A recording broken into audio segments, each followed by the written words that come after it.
A diminuição de oferta de escravos no século XIX vai encarecer a produção. E o próprio movimento de imigração de estrangeiros que vai acontecer a partir de 1870, mais ou menos, é uma resposta a essa crise econômica. Essa estrutura que o Brasil monta, o Estado de São Paulo e outros montam, passa por uma propaganda de dizer que o Brasil é a terra de oportunidades, que o Brasil é a terra onde tem muita necessidade de gente. Não é só um projeto econômico, é um projeto de formação da nação brasileira.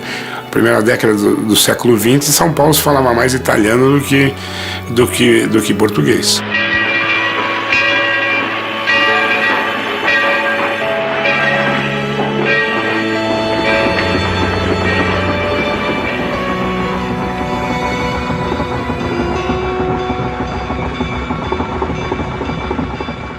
A Palestra nasce no momento que o futebol está crescendo em São Paulo e diversas nacionalidades começam a se organizar para jogar bola. E os italianos da fábrica Matarazzo, que reunia italianos de toda a bota, calabreses, vênetos, lombardos, enfim, estava todo mundo aqui em São Paulo, veio todo mundo para cá, e eles, como é que a gente faz para se juntar? Então, esse amálgama de italianos, claro que queria ter um time que expressasse os italianos. E aí o Luigi Cervo, que era funcionário do Matarazzo, juntamente com o Vincenzo Ragonetti, que era jornalista, eles escreveram a carta para o Fanfula, convocando os italianos a fundar um clube de futebol para disputar o Campeonato Paulista, para ser o clube que representava a colônia no futebol principal da cidade de São Paulo. E o curioso é que a primeira reunião que foi convocada para tentar chegar a um consenso de um clube e unir todos esses tão diferentes italianos, acabou em briga, Ninguém conseguiu se entender. Eles ficaram em controvérsia porque quando surgiu a carta no Fanfula, convocando os italianos e os interessados a fundarem um clube, algumas pessoas que achavam que seria mais um clube com atividades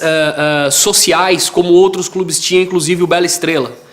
E nessa primeira reunião foi falado que o intuito desse novo clube era um clube puramente de futebol. Quando era para adicionar o clube, muitos foram contra. Não, mas negócio de futebol, não sei o que, não sei o que. O que é fundamental é a posição do Cervo e do Ragonetti, que se o futebol não fosse o moto contínuo, a coisa principal do Palestra, eles não levavam o projeto adiante. O papai foi bem duro nessa, porque não, tem que se fazer um time de futebol, porque vem muito time de fora, nós não temos um time italiano, E aí foi marcada uma outra reunião para 8 dias depois, e aí sim foi feita a lavrada ata oficial, e aí oficialmente nasceu o Palestra Itália.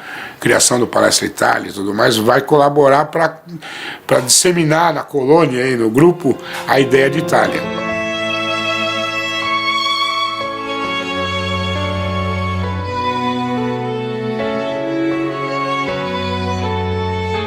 Palestra Itália decide que não vai jogar na várzea. Jogar com o Corinthians, que já existia, não interessava. Jogar com outro time que existia na época, não interessava. O paulistano era a chave. E aí, no finalzinho de 1915, os proprietários do campo do Velódromo decidem desativar a área. Aí o que faz o Luigi Cervo, grande fundador do Palestra, conversa com o pessoal das indústrias Matarazzo e eles conseguem levar as arquibancadas do Velódromo para um outro campo lá da floresta. E com isso, o Palestra faz o meio campo e é aceito pela elite paulistana para estrear no campeonato de 1916.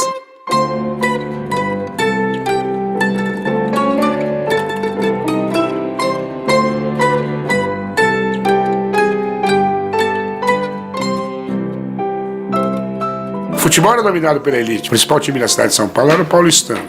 Mas eu acho que é importante o papel do Palestra na popularização e criar um fenômeno de massas. O primeiro time a ser no campeonato oficial da cidade, e tinha uma multidão acompanhando, que causava espanto, que causava certo incômodo nos jornalistas que escreviam e tudo mais, foi o Palestra Itália. A imprensa esportiva da época acabou refletindo o preconceito que tinha contra os próprios imigrantes, né? Então, quando a imprensa tratava do paulistano, por exemplo, que era um clube de elite, havia toda uma deferência, né? Os jogadores eram tratados pelo nome inteiro.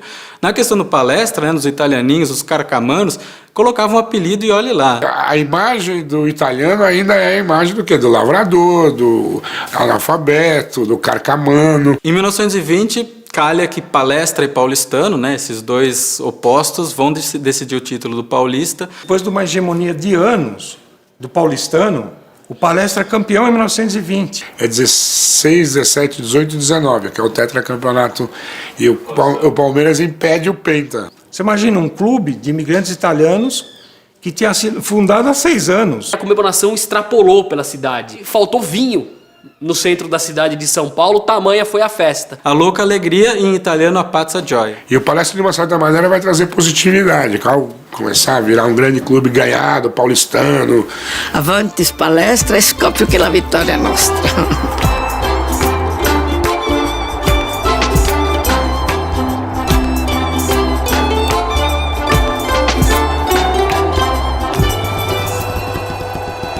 Em 1933, o Palestra Itália inaugura o seu estádio para valer, ganha o estadual, ganha o primeiro Rio-São Paulo e vai ganhar o jogo contra o maior rival. Principalmente pelo fim do paulistano e tudo mais, o grande rival do Palestra Itália passa a ser o Corinthians. Aí jogou Palmeiras e Corinthians aí. 8-0. Eu ia vender água lá, sabe mesmo? Pegava as garrafas, fazia calor. O campo do Palmeiras era um barranco para gerar. Era um morro, um barranco. Aí você pegava a garrafinha cantada, já tinha a companhia Antártica. Pegava a garrafinha e sempre vender lá, né? Eu queria ver o Palestra. 4 Romeu, 3 Imparato e 1 Gabardo. Logo no primeiro tempo, o Romeu fez 3 gols, o Gabardo fez o 4º, o Romeu fez o 5º. O Romeu vou falar pra você, era o Pelé de agora. Fazia gol como ele queria. Eles falam do fenômeno, precisa aprender com o Romeu. O que é isso? Eles não viram, né? O Imparato fez o 6º, o 7º e o 8º. Total 8-0 para quem perdeu a conta. Eu vou falar, esse jogo eu pulei lá. Foi no 8º gol eu pulei. Levei uma bofetada do Bandeirinha. Mas também jogaram tanta laranja em cima dele, ele saiu correndo de lá. É bom lembrar que no primeiro turno foi 5-1 pro Palestra e o 8-0 no segundo turno. E no jogo preliminar dos 8-0, nós ganhamos de 4-0. E foi uma crise total depois no Corinthians. Botaram o presidente pra fora, o presidente teve que fugir. A torcida do Corinthians ameaçou queimar o próprio estádio, queimar lá a fazendinha onde é o Parque São Jorge. Os espanhóis lá ficaram loucos, né? Eles jogaram todos os móveis pra rua.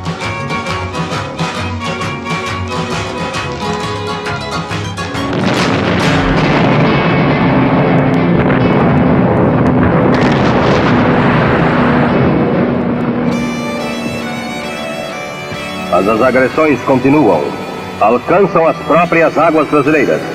Navios nacionais, navegando pacificamente ao longo das costas do país, são torpedeados. O povo quer a desafronta. Quer vingar os seus mortos. Ergue-se para a defesa da honra e da integridade da pátria.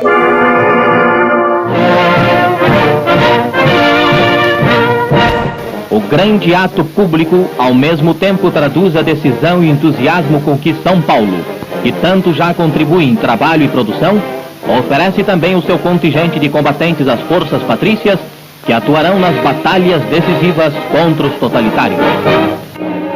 Em 42, com o mundo vivendo a Segunda Guerra Mundial, foi baixada uma lei no Brasil que as entidades que fossem muito ligadas a estrangeiros aqui no Brasil não poderiam usar seus nomes, elas tinham que ser nacionalizadas.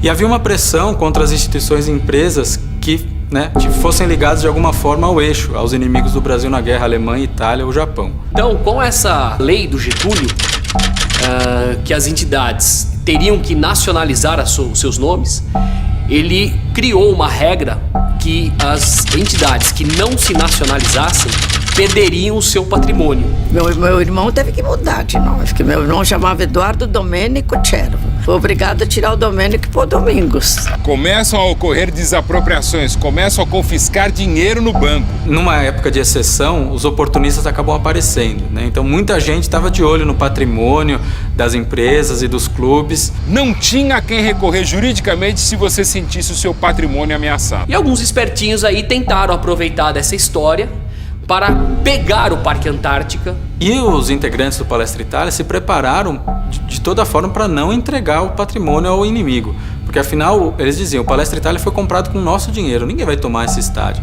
Então eles colocaram, né, diz a lenda, barricas de gasolina. Caso viesse o inimigo para tomar a bala, eles incendiariam o Palestra. Porque assim, se não é nosso, não vai ser de ninguém também.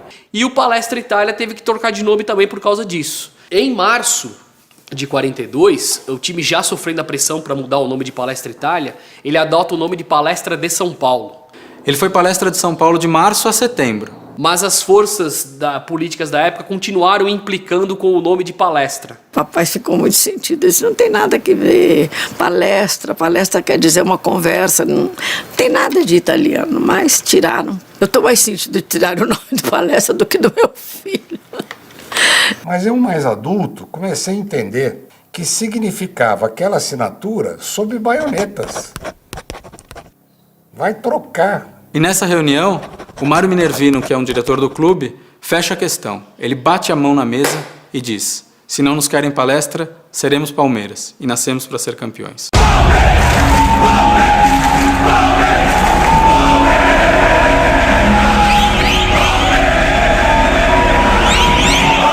Não estava fácil, o Palmeiras tinha de dizer que ainda ia jogar o campeonato. O pessoal estava tirando o Palmeiras de campo. O Palmeiras divulgou para todo mundo que quisesse ouvir que toda a arrecadação do jogo no Pacaembu ia para as famílias das vítimas da guerra. O Palmeiras tinha que avisar quando ia sair da cidade, o Palmeiras teve que cancelar a festa de aniversário e ainda o pessoal gritando que a gente era a quinta coluna, que era traidor da pátria. Era descendente italiano, então eles aproveitavam e xingavam a gente. E aí que tem a famosa arrancada heróica, que se refere à data de 20 de setembro de 1942. E eis que surge um grande palmeirense que era vascaíno, que empunhou nossa bandeira à frente, o capitão Adalberto Mendes. Adalberto Mendes foi um idealista, Adalberto Mendes foi um homem excepcional e um sergipano que amou o Palmeiras e acreditou no sonho de Brasil. Ele se imbuiu daquela perseguição que o Palestra vinha sofrendo. E ele falou dentro do clube, não, nós vamos entrar no Pacaembu e nós vamos mostrar que o Palmeiras é muito maior do que qualquer briga política que esteja acontecendo no país. E nós vamos entrar com a bandeira do Brasil. Então você imagina o impacto do Palmeiras entrar com a bandeira do Brasil.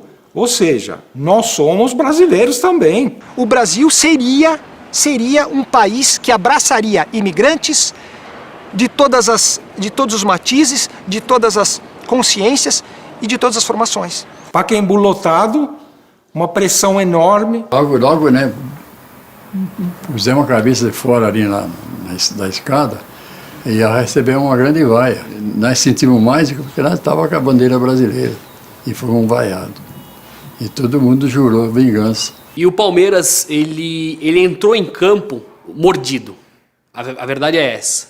E ele partiu para cima do adversário, fez 3-1, e ali mais ou menos 15 minutos do segundo tempo, quando teve o pênalti, que o Palmeiras ia fazer o 4-1 e tinha tudo para se transformar numa goleada histórica, o São Paulo resolve parar de jogar. O juiz da partida achou uma atitude tão antidesportiva que tentou segurar o time do São Paulo lá. E aí fica aquela coisa de vai ter jogo, não vai. A arbitragem espera passar o tempo regulamentar, né, de acordo com as normas da época. E aí, como o São Paulo não quer jogar mais, apita o fim de jogo e o Palmeiras é campeão. E na súmula depois o juiz coloca: São Paulo fugiu. E o Palmeiras sai de campo vitorioso como sempre e com uma frase para a história: o Palestra morreu líder, o Palmeiras nasceu campeão.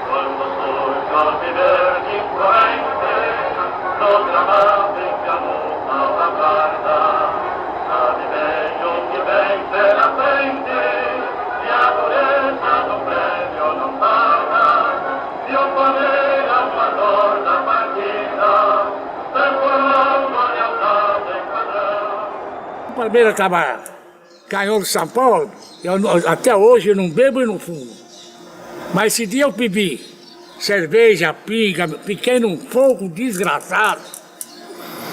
Aí vinha a pé, a turma vinha, eu pulei o muro do cemitério da Consolação, e tinha um túmulo lá, e eu pulava em cima do túmulo. Levanta, vagabundo!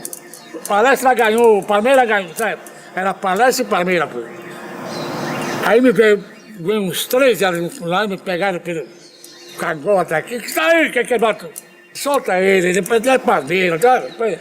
Aí me abriram a porta e me soltaram pra ele.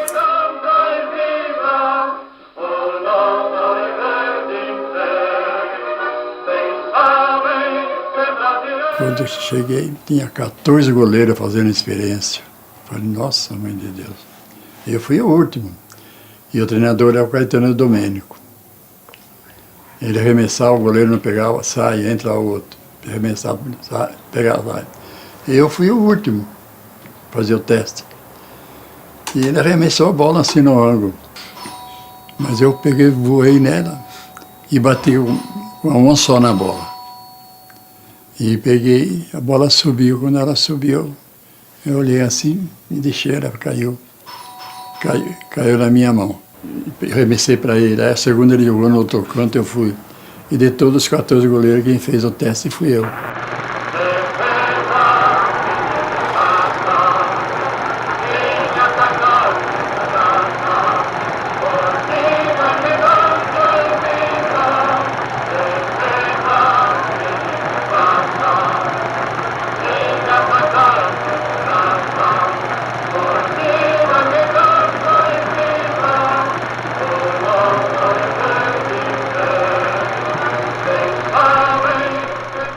Portanto, o Palmeiras nasceu novamente e recomeçou. É um novo recomeço, um novo nascimento. Você deixa o Palestra Itália no passado, que foi importantíssimo, mas você abre o sorriso e o sentimento para abraçar o Brasil.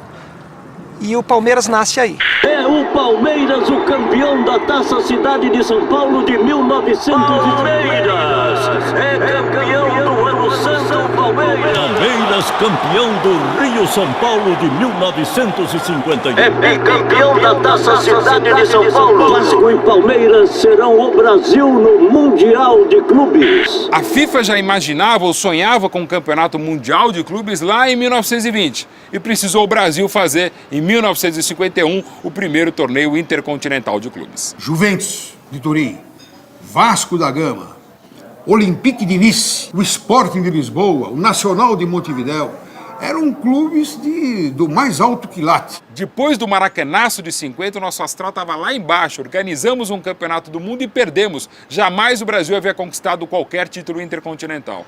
Então havia todo um sentimento de resgate, de um futebol que já era tido como o melhor do mundo, mas que não tinha sido campeão do mundo. A Copa Rio de 51 foi feita para um time do Rio de Janeiro ser campeão. Ainda mais um timaço como o do Vasco, que tinha 7 jogadores da base da seleção da Copa de 50, treinado pelo mesmo técnico de 50, o Flávio Costa.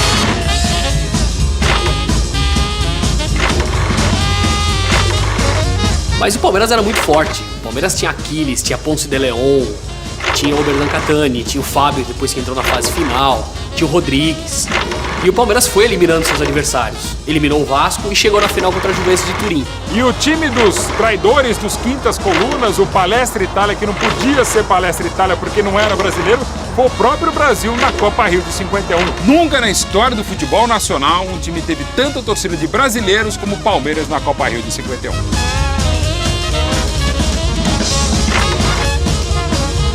O Palmeiras venceu a Juventus de Turim por 1-0, gol de Rodrigues, tatu de cabeça. E depois empatou com a Juventus, o Palmeiras com o escudo do Brasil, no Maracanã, 2-2.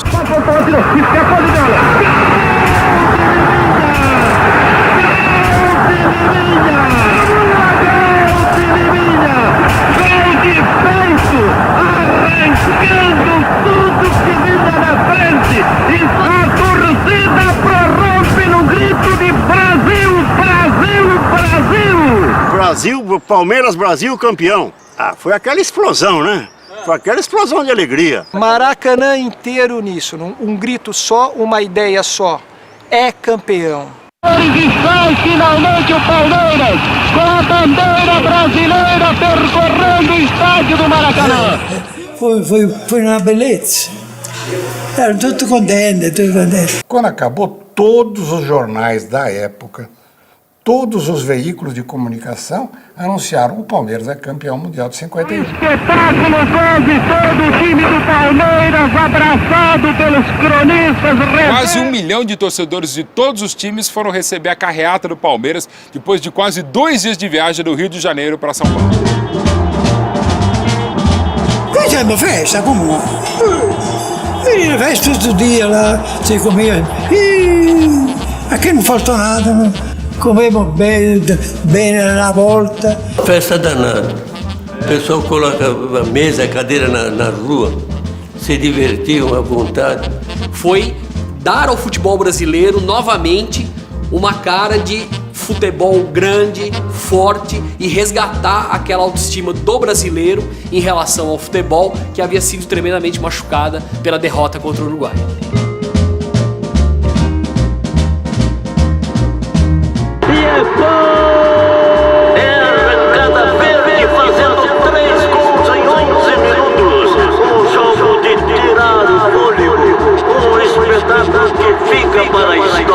O maior jogo que eu ouvi, o Santos já tem um timaço. Você está falando de um ano que o Brasil foi campeão mundial. O Santos com Pelé, o Palmeiras com Mazzola. Isso foi em 1958, pelo Rio São Paulo de 58. É o pontapé inicial para um grande momento do futebol brasileiro, com equipes que atacavam o tempo todo e faziam espetáculos pirotécnicos de gols. O Palmeiras abriu a contagem. Aí o Santos fez 1-1, 2-1. Depois o Palmeiras empatou 2-2. E ainda no primeiro tempo, o Santos fez 3-2, 4-2, 5-2. Aí falaram pra mim, hoje vai de 10, Renato. O Palmeiras tem um goleiro franqueiro chamado Tadivolti. Edgar. Edgar, é isso, Edgar. O Edgar falhou em gols. Agora, o Vitor...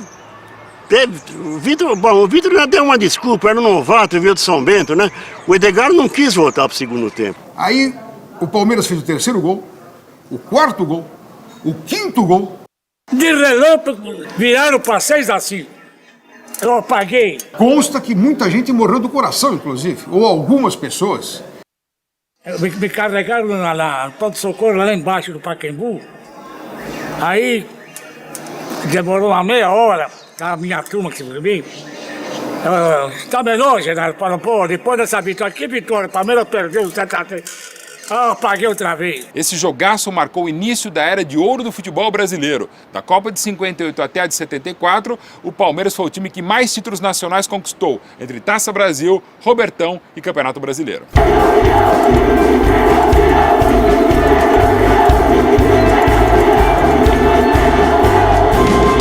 Em 59, o Brasil já havia ganhado a Copa do Mundo com a base do Santos Futebol Clube e com grandes jogadores que voltaram também ao Palmeiras, como Djalma Santos, campeão, e Julinho. E em 59, no turno, o Santos venceu o Palmeiras por 7-3 na Vila, o Verdão devolveu 5-1 no retorno e as duas equipes terminaram empatadas em pontos. Por isso, um super campeonato com 3 jogos decisivos. Primeiro jogo numa terça-feira, dia 5. 1-1. O segundo jogo na quinta, 2-2. Teve o terceiro jogo dia 10 de janeiro, domingo. Oswaldo Brandão, o preparador palmeirense, será agora ouvido pela nossa reportagem. Brandão, nós gostaríamos de saber de você se você já tem pronta a equipe para o jogo de amanhã. Pois não, a equipe de amanhã jogará com o Valdir, Djalma Santos, Valdemar Geraldo, Aldemar Zequinha, Julinho, Nardo, Américo, Chinesinho e Romeu.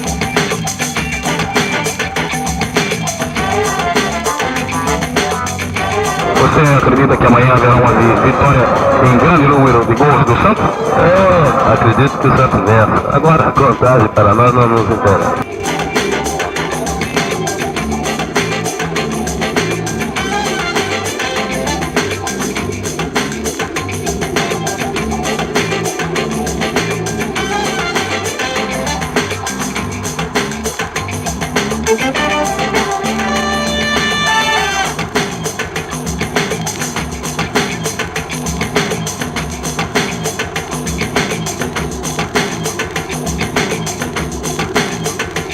Palmeiras foi, nesse período, o único time que conseguia vencer o Santos e que conseguiu dividir alguns títulos com o Santos, principalmente aquele de 1959.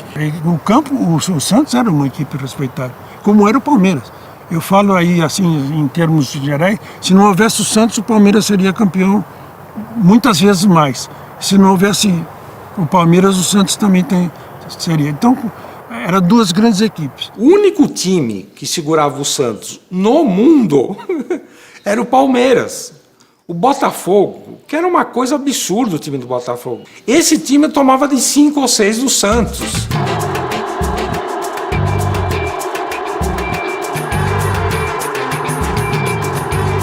O início da montagem do time que ficou conhecido como a primeira academia ocorreu em 59, quando o time ganha do Santos na final o supercampeonato por 2-1. Porque ali você já tinha alguns nomes que iam brilhar naquela época. Você já tinha o Valdemar Carabina, você já tinha o Valdir Joaquim de Moraes, você já tinha o Romero, você já tinha o Julinho Botelho, já tinha o Djalma Santos, entendeu? Então a base surgiu, na verdade, por quê? Porque em 58 o Palmeiras vendeu o Mazzola para o futebol da Itália e vendeu por um valor muito alto. Então o Palmeiras ficou com tanto dinheiro que ele começou a montar o time em 59. O Ademir da Guia, num amistoso, Guarani contra o Bangu, o Reganeschi que dirigiu o Guarani, impressionou o Renga. Quando o Reganeschi vem pro Palmeiras, ele fala, manda buscar aquele menino do Bangu.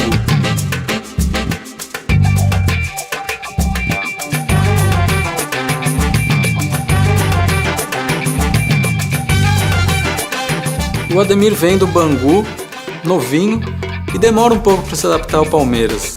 A imprensa achava que ele era lento, que não era aquele ritmo do futebol paulista. E até achavam que ele voltaria para o Rio. Quando eu cheguei em São Paulo, aqui em São Paulo eu fui no interior, uma correria, não sei o que o pessoal tomava.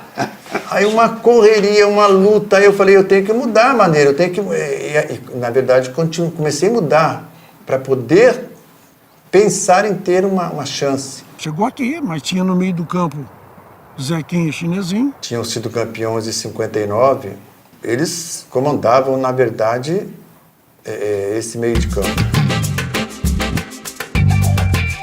O Palmeiras sabia que já tinham times interessados no Chinesinho. O futebol que ele joga, ele era sempre convocado para a seleção.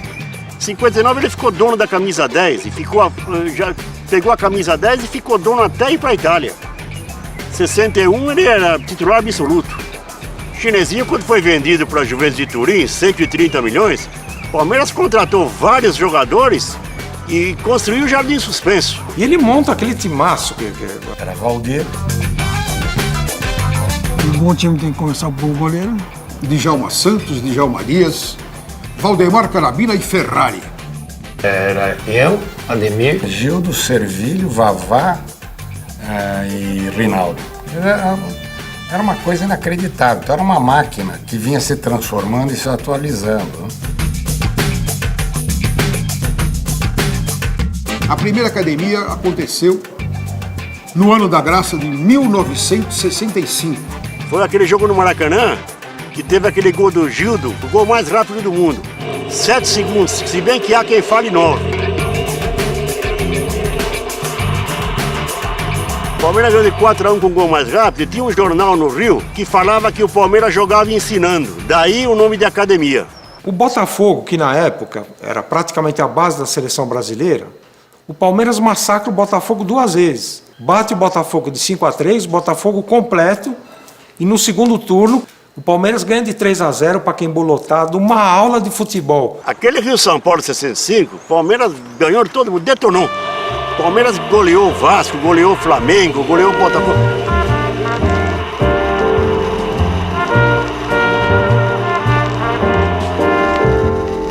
O Palmeiras ganhou os 2 turnos. E aí os torcedores cogitaram em fazer um jogo Palmeiras contra Palmeiras. Aí a federação falou, opa, aí também já é demais, né?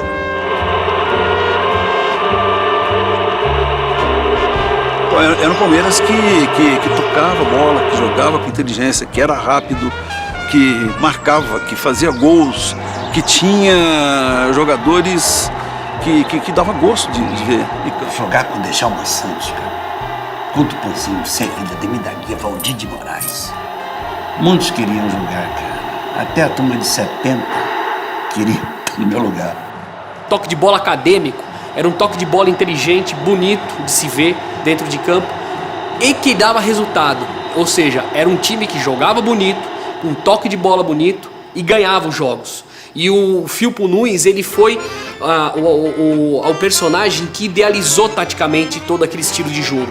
Ele fazia um time alegre, né? Diferente, cheio daquela manha argentina. Ele era brincalhão, ele vinha aí, ele vinha nas cantinas aqui, era brincalhão, ele cantava tango aqui, ó. Era agradável, o jogador gostava dele. Que ele sabia também como motivar, como mexer com os jogadores. Tudo que ele fez lá atrás, tudo hoje é cópia. Aquele sistema de inverter os cobradores de escanteio, né? O sistema de carrossel, tudo ele que inventou. Você sabe que foi a primeira vez que eu ouvi falar em termo vamos fazer o carrossel, que depois de 9 anos se torna famoso com a laranja mecânica, foi do Dom Ernesto Firpo Nunes. Tinha que levantar uma estátua para ele. O Firpo Nunes falava assim, um dia eu vou ficar lá em cima na arquibancada, no jogo, vou ficar lá na arquibancada. E ficou. E ele foi o único estrangeiro a dirigir o Brasil. Por quê? Como o Palmeiras representou a seleção brasileira com o uniforme principal, ele foi o único técnico estrangeiro que o Brasil teve na história. Em vez de formar uma seleção brasileira, pegaram uma formada. Tá aqui. Chamaram o Palmeiras e o Palmeiras representou o Brasil.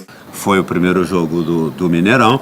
Eu não fui lá para ver, para analisar nada. Eu fui lá para ver a academia jogar. Então eu estava muito preocupado em ver o jogo, não. Eu estava preocupado em curtir essa emoção. Equipe do Palmeiras que representa a seleção brasileira de futebol. Ele autoriza o pontapé de início. Aberto pela ponta esquerda, Rinaldo. Deixou, vai até a linha de fundo, cruzamento executado, entrou o Servírio, caiu, levantou, vai dar atrás, entra Tupã.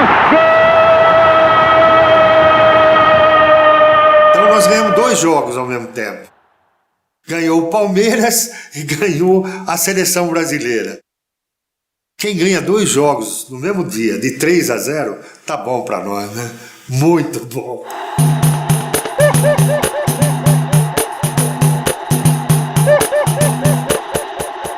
Então, aí depois do Rio-São Paulo de 65, você teve o título paulista de 66 e teve os 2 títulos nacionais de 67, que foi a Taça Brasil e o primeiro Roberto Gomes Pedrosa, né? 2 campeonatos brasileiros. 68, segundo lugar da Libertadores. Chegou Jimenez Lopes, reformulou o elenco, só ficaram Baldock, Dudu e Ademir.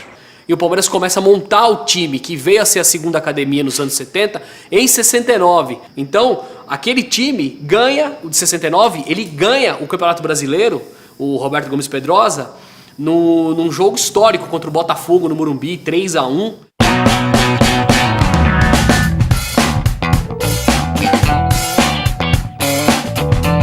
Aí o Palmeiras com o Brandão em 72 ganhou tudo. Ganhou o Brasileiro, ganhou Laudo Natel, ganhou o Paulista invicto com o São Paulo. Mas também teve a Taça do Atlântico contra Penharol, Boca Juniors. Aquele time ganhou tudo em 72. Em 72 o Palmeiras foi campeão de 5 títulos num ano só.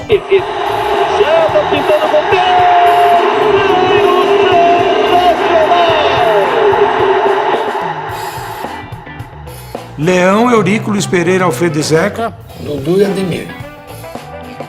Du, Leivinha, César e Lei. É uma poesia, meu coração. Dudu recebe, tem Alfredo. Alfredo no Dudu. Vem Madruga, meio de campo, toca no Ademir da Guia. Ademir olha para a direita, toca no Madruga novamente, procura a direita. Prefere o Divino na esquerda. Olha para a grande área, tem companheiros lá. O lançamento é bonito. Ronaldo, Leiva, Ronaldo, driblou. Gol!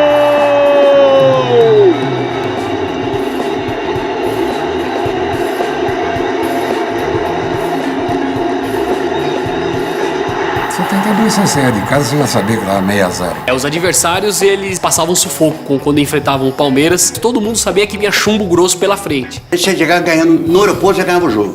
Chegava ganhando o jogo. Chegava de cabeça levantada. Você quer? Você encarar qualquer time? Cheguei. Ah, vou pro hotel, cheguei. Vamos entrar em campo, cheguei.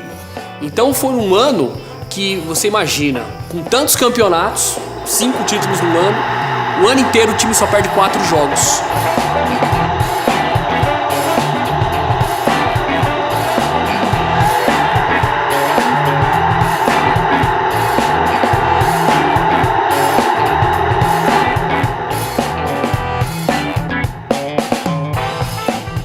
Ronaldo, bola levantada, Luiz Pereira, gol, gol, gol! Luiz Pereira! A segunda academia de Dudu e Ademir da Guia tem muito a ver com o paizão que era o mestre Oswaldo Brandão. O Brandão para nós era um pai. Ele sabia usar uma psicologia.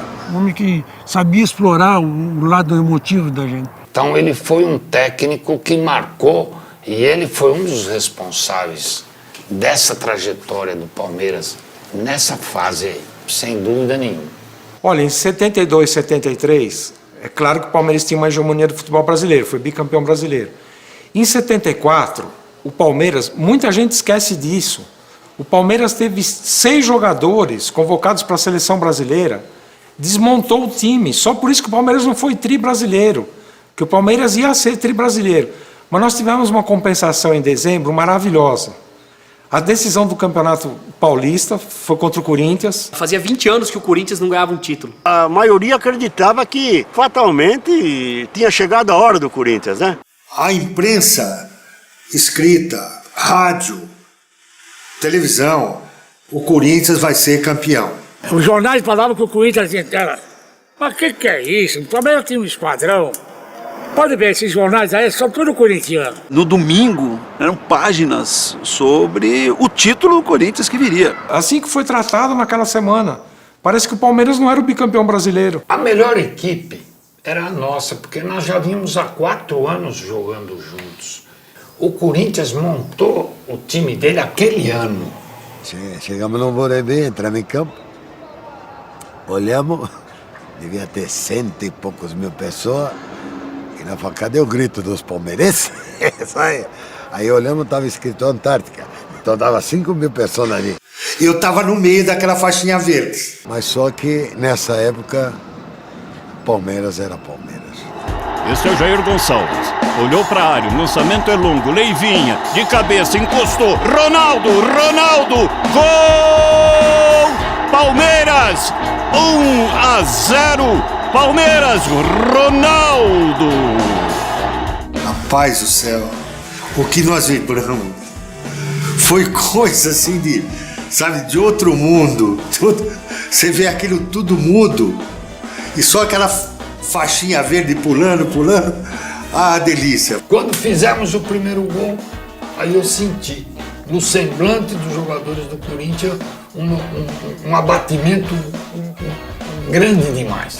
Metemos um gol pensando que o Corinthians vinha e eles falaram, não vamos porque se nós formos vamos tomar mais. Sentimos que a vitória seria nossa a partir daquele momento que fizemos o gol. O preto e branco morreu, ficou verde, totalmente. O Rivelino, que era o maior ídolo do Corinthians, ele teve 3 jogadores na final do Paulista, de 74, o Palmeiras ganhou de 1-0, que acabaram com ele. Primeiro o raçudo e implacável Dudu. Segundo jogo do Ademir, que era um jogo que entorpecia mesmo o adversário, e gozado um tapa na cabeça que o Luiz Pereira dá no Rivelino, no lance do gol do Palmeiras, eu acho que acabou com a moral dele, o Palmeiras desce e faz o gol. Quem marcava ele era o Dudu. O Dudu entrava com a incumbência de não deixá-lo jogar. O Rivelino nervoso em campo, porque o Dudu não deixava ele jogar bola. Um dos maiores marcadores da história do futebol brasileiro. O Dudu era aquele carrapato, né? A vontade, a determinação, você querer defender o clube que você tá. O Dudu é isso aí. E o Dudu era um motorzinho, né? O Dudu era o cara que corria pra cá, pra lá, mordia, fazia, mas aí tocava pro Ademir, que ele falava, deixa que eu sei o que fazer. O Ademir da Guia foi taxado várias vezes de lento. O Ademir tinha uma velocidade espantosa por causa das passadas dele. Jogador clássico, cabeça, o corpo sempre bem ereto, cabeça erguida, bola no peito, jogando com a cabeça, não olha para a bola, ele olha pro jogo, aquele toque bonito, aquele toque de classe. O Ademir era um artista, né? O Ademir jogava bonito, a caminhada dele. O Ademir da Guia era um cisne. Ele deslizava no gramado como se fosse um palco. O Ademir, ele parecia um Baryshnikov, é um bailarino, ele era de uma beleza assim, plástica, movimentação do Ademir. Você coloca ali uma suíte quebra-nozes de fundo para jogadas do Ademir da Guia. Eu vou te falar, você estaria ilustrando, estaria enchendo a bola da quebra-nozes, um tal de Tchaikovsky.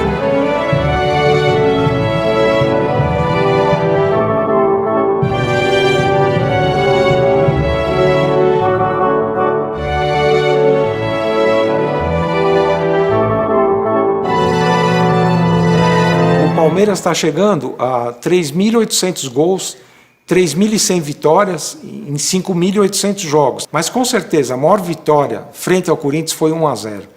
Pela fila do Corinthians, pelo que representou para nós palmeirenses e pelo estilo garboso do Ademir, com certeza. Edu, cruzamento bonito, vem Doná, Jorge Mendonça, gol!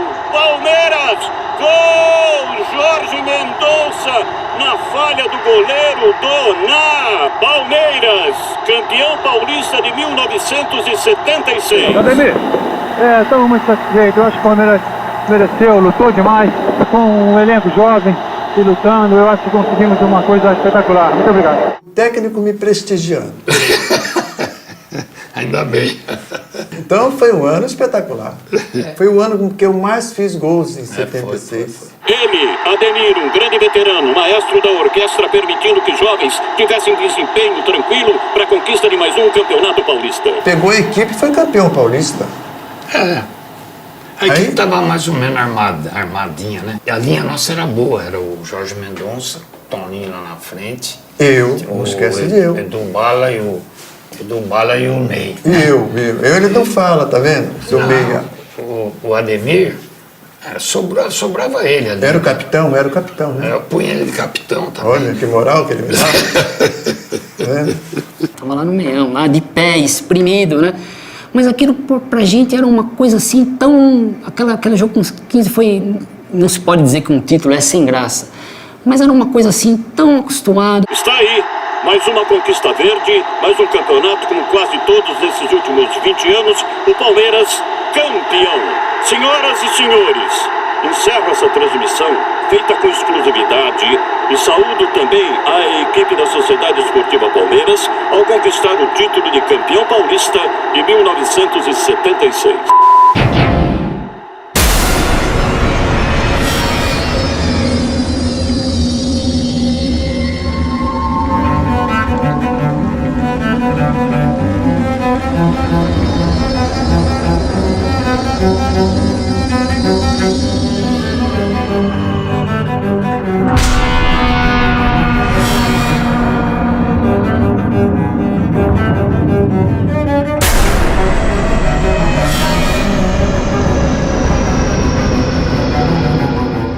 Sou filha da fila.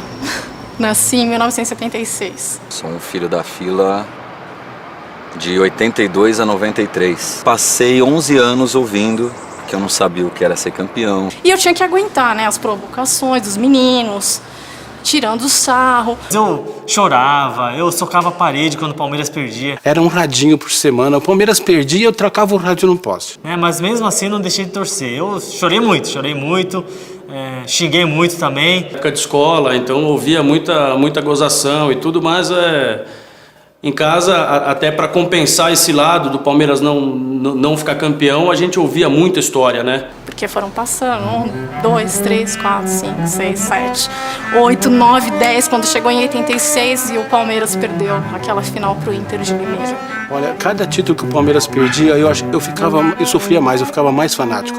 Eu pintava o status da minha cama de verde.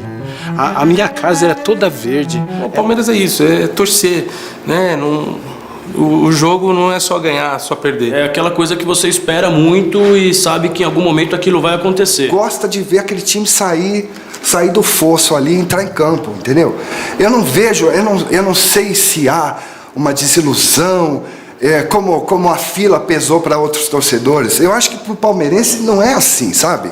Porque o cara vai lá ver o jogo, ele gosta do futebol e aí ele gosta mais ainda se o time dele estiver jogando e o time dele é o Palmeiras. Sempre, né? O palmeirense sempre acredita, né? A gente sempre, até o último momento, a gente sempre acredita na possibilidade de que a gente vai ser campeão.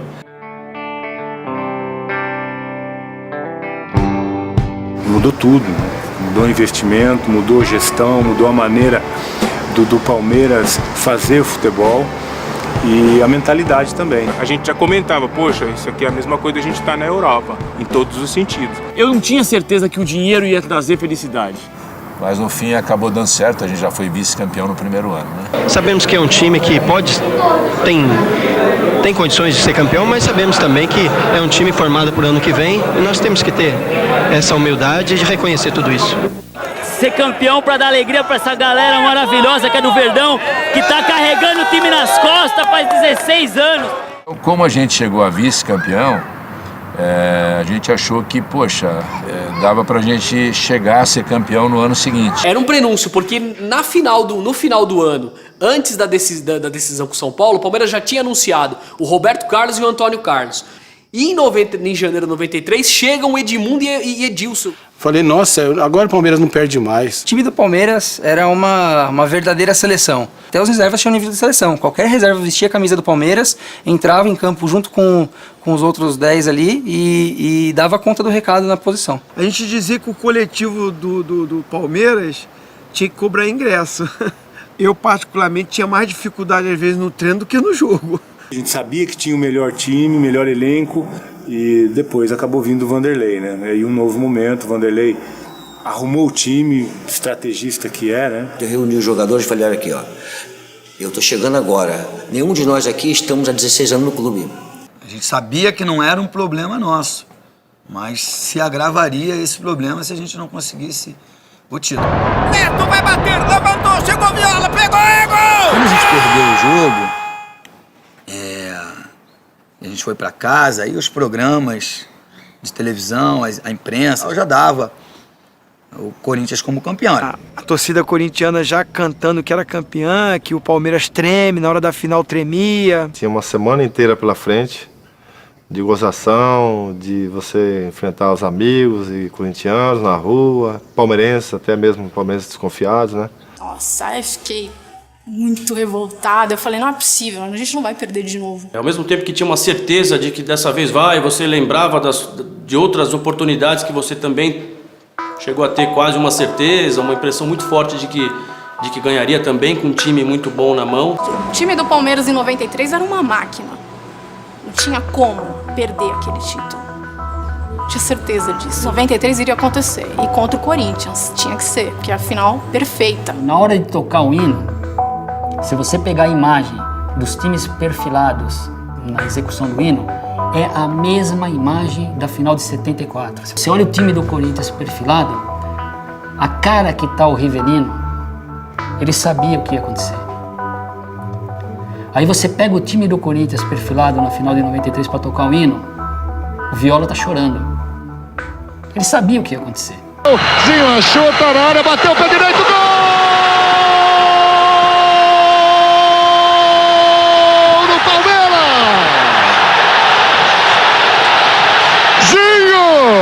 Zinho, eu dei uma bica no sofá que eu arrebentei o dedão do pé direito. Eu pulava do sofá, eu gritava na janela. Lembro de ter rolado uns 3 ou 4 degraus para baixo na arquibancada do Morumbi. Eu quase pulei da janela. Acho que de toda a carreira dele, acho que foi o melhor chute de direita que ele deu. Vai tentar se meter do outro lado, lá vem o Palmeiras, olho no lance! Olha no lance, minha Nossa Senhora!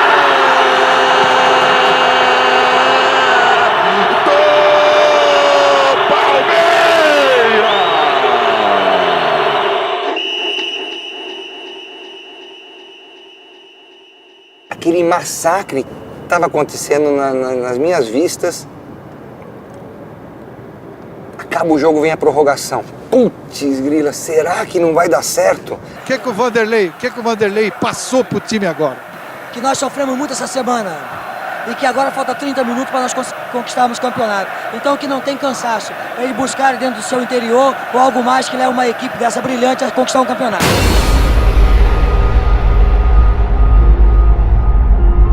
A torcida toda de mãos dadas, né? E aquele espaço dele lá da meia-lua até ele correr para a bola veio para a cabeça da gente todo aquele filme que passou durante toda aquela espera, né? Que alguma coisa lá no fundo do subconsciente da gente dizia, não, vai ser contra eles. Tava quem não estava no campo, quem não era nascido e acho que vê aquilo e imagina que estava lá, para tudo, que o Palmeiras vai ser campeão. Certeza absoluta que seria gol e ao mesmo tempo querendo que a bola entrasse para eu poder comemorar. Bateu! É gol!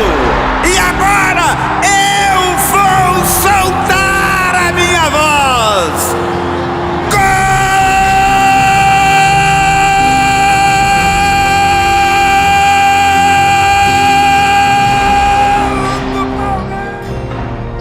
O meu grito de campeão foi acumulado, né? Desde 76, aí 16 anos depois eu pude gritar e gritei realmente muito, tanto que eu fiquei sem voz no dia seguinte. É uma coisa que vai rasgando o peito mesmo, uma coisa de eu sou campeão, eu sou Palmeiras. Você em casa pode vibrar também, pode chorar, pode fazer o que quiser. E aí apita! O Palmeiras é campeão paulista de 93! Não é só um título qualquer, foi um resgate de uma nação, de pessoas que teve de novo orgulho de vestir aquela camisa, né? Mas vencer aquela partida e ajudar o Palmeiras a sair da fila se tornou um dos momentos mais importantes da minha vida profissional. Eu fui campeão várias vezes no Palmeiras depois de 93, mas não teve explicação, não teve um título melhor do que o de 93. E ali fez com que a gente, né, ter a oportunidade de escrever o nosso nome na história. Para mim é um orgulho muito grande. Eu vislumbrava mais títulos, porque o time era muito forte. O que o Palmeiras jogou naquele dia 12 de junho de 93, o Palmeiras deu uma aula de futebol dentro do Morumbi. E eu falei, se o time for mantido e vier um ou outro reforço, esse time vai chegar muito longe. De bola, o Palmeiras chegou, olho no lance!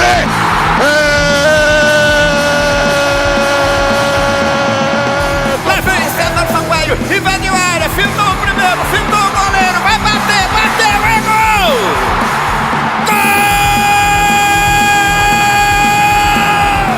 Gol! Disparou, vete, olha a sobra! Gol!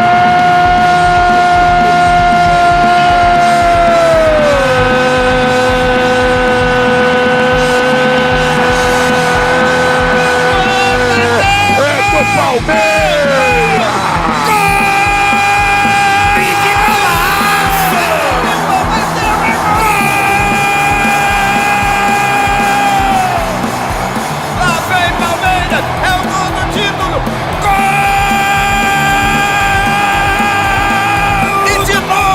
O Palmeiras é campeão!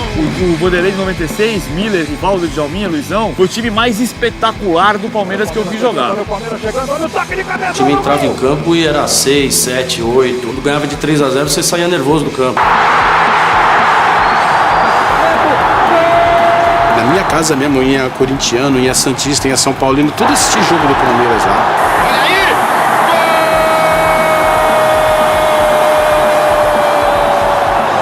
Porque o Palmeiras era a terceira academia, o Palmeiras atropelava todo mundo. Fantástico. Todos desse time sempre falam, quando são perguntados, foi o melhor time que jogaram de suas carreiras, né? 21 vitórias seguidas, dessas 21, 12 por goleadas. A bola bateu exatamente nele, olha o Kleber! Gol! Todo mundo fez gol, eu fui o único que não fiz gol. E todo jogo eu era o melhor jogador em campo.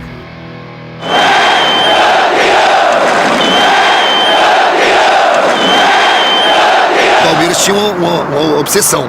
O Filipão foi contratado para isso e ele me disse bem claro, o nosso objetivo no Palmeiras é ser campeão da Libertadores. E o time tomou outra cara, né?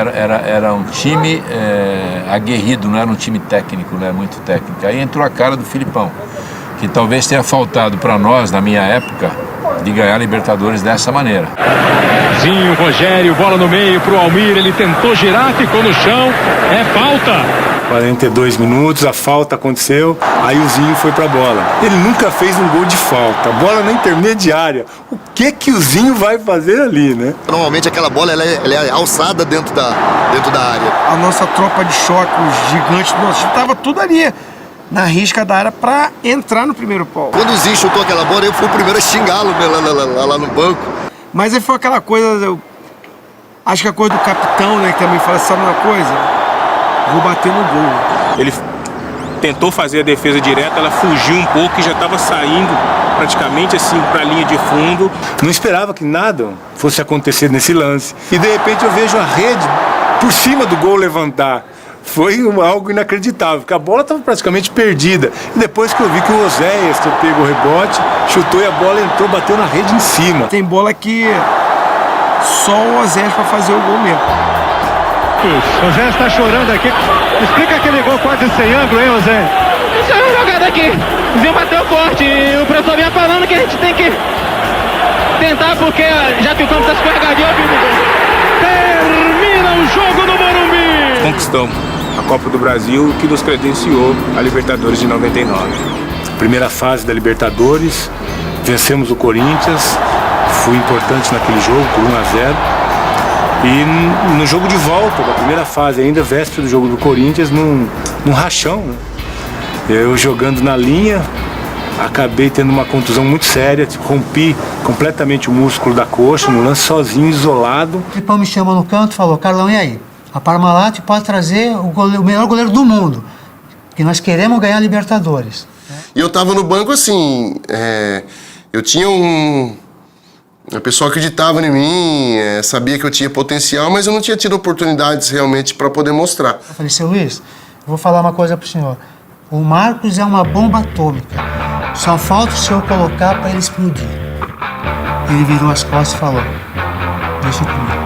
O treinador de goleiro que eu tenho me ajuda bastante, né? Eu trabalho muito ali, acho que todas as situações que acontecem dentro do jogo, eu vou treinando para isso. Ele vinha sendo prestigiado, vinha sendo trabalhado pelo Carlão igual os outros goleiros. O Sérgio jogou domingo passado, jogou muito bem. Então são os méritos dos goleiros e mérito do Carlão, que trabalha com eles incessantemente. A gente já conhecia também o Marcos, sabia, desde lá de 93 que ele está junto com a gente no plantel. A gente já tinha certeza que o Marcos estava pronto. Eu sempre dizia isso para ele: você será meu substituto natural no Palmeiras. Ele foi ganhando a gente com o seu jeito, né? Com o seu jeito, com as suas atitudes. E começou a fechar, né, cara? A gente via nos treinamentos que ele tinha uma qualidade incrível. Não jogava porque nós tínhamos um grande goleiro que era o Veloso. Mas a hora dele ia chegar. E chegou num momento em que ninguém estava esperando, ele não foi trabalhado para aquele momento. Ele foi jogado lá mesmo, né, aos leões. Quis o destino com o Marcão de terceiro, quarto goleiro, cara, pô, entrar e ser o nome da Libertadores.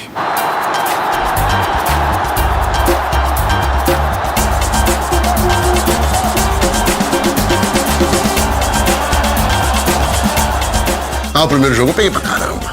Peguei pra caramba. Poderoso castigo. Lá vem o Corinthians, a bola batida, Marcos caiu, foi atrás dela.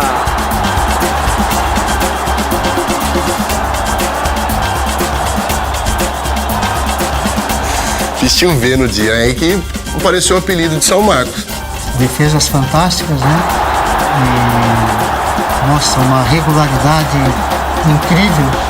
Tava largo e bem largo, né? Porque a bola batendo na trave de cima, lá no chute do Fernando Baiano, eu lembro, e bateu nas minhas costas e passou lambendo a trave. O time do Palmeiras, ele era bom e eu tinha uma zaga muito boa que me passava muita confiança e falava muito comigo. Então, por exemplo, quando o cara cruzava uma bola para a área, tinha os caras que falavam: sai do gol, Marcão. Eu sabia que tinha que sair porque os caras estavam mandando e eu obedecia, né? Eu fui muito ajudado, assim. Teve muita rateada que eu dei que o zagueiro tirou em cima da linha que o nego não lembra, né? Que se apaga por ter ganhado. Mas os caras, pô, ajudaram pra caramba. E nesse jogo contra o Corinthians foi a minha vez de ir ajudar os caras de uma hora que o cara errar e você tá lá pra ajudar. Agradeço a Deus. Só Deus pra mim fazer uma partida como essa. E cada defesa que eu fiz, a mão dele tava junto comigo. Então Eu dedico a Deus e aos meus pais que estão lá em Oriente. Mãe, pai, senhora. É uma vantagem boa porque te dá a oportunidade de 3 resultados: vitória, empate e até a derrota de 1 a 0. O Corinthians já está em campo, aí vem o Palmeiras. O Palmeiras venceu o primeiro jogo 2 a 0. O Palmeiras pode perder por 1 gol. O Corinthians tem que vencer por 3. É o grande clássico do futebol paulista.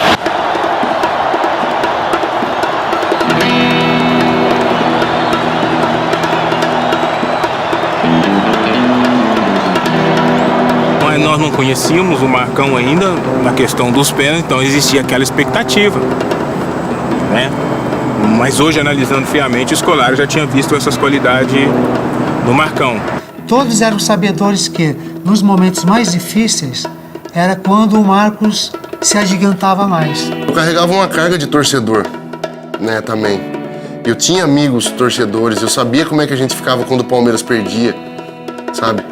Eu lembrava de eu em 86 chorando porque o Palmeiras perdeu. Eu sabia que meus amigos estavam ali torcendo pra eu fazer alguma coisa, sabe? Então eu pensava só nisso. Falei assim, pô, os caras devem estar tudo joelhado no chão, os caras... Eu pensava nesses caras na hora, assim, né? Tipo, pô, eu tô aqui tendo essa oportunidade. Então era uma carga que eu carregava mais de poder ganhar, porque eu torcia pro time e eu sabia como é que era perder.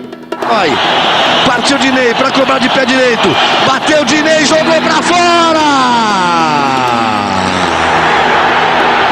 Lá vem Vampeta, ele o Marcos, partiu Vampeta, Marcos pegou!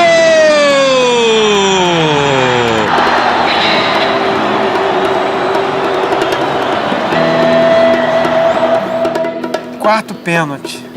Falei, pô, será que eu tenho que bater mesmo? Os caras não podiam perder todos. Acho que foi a caminhada da minha vida mais longa. Sair do meio campo, chegar na marca do pênalti. Nilzinho vai pra cobrança. Ficava até assim, será que o pessoal tá percebendo isso? Será que o Morumbi, a televisão tá filmando, estão percebendo que eu tô me arrastando?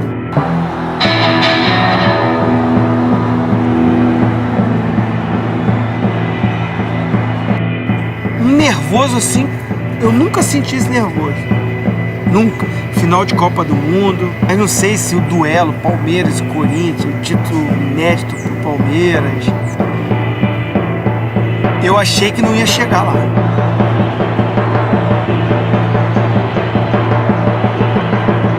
E eu botei a bola e falei assim, ó, vou chutar. Senhor, eu vou chutar.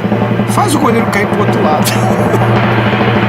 Pega, termina, partiu, Zinho, bateu, acabou! Tirar o Corinthians daquela maneira como foi espetáculo, cara, porque eles tinham, na minha opinião, o melhor time, né, o melhor elenco da atualidade na época. Mas nós tivemos muito forte nessa competição, né? Nós entramos forte demais. E é o que eu digo, o Corinthians tinha time para ser campeão brasileiro, mas não tinha time para ser campeão da Libertadores. No momento que nós passamos pelo Corinthians, eu falei, essa Libertadores é nossa. Já vamos à informação.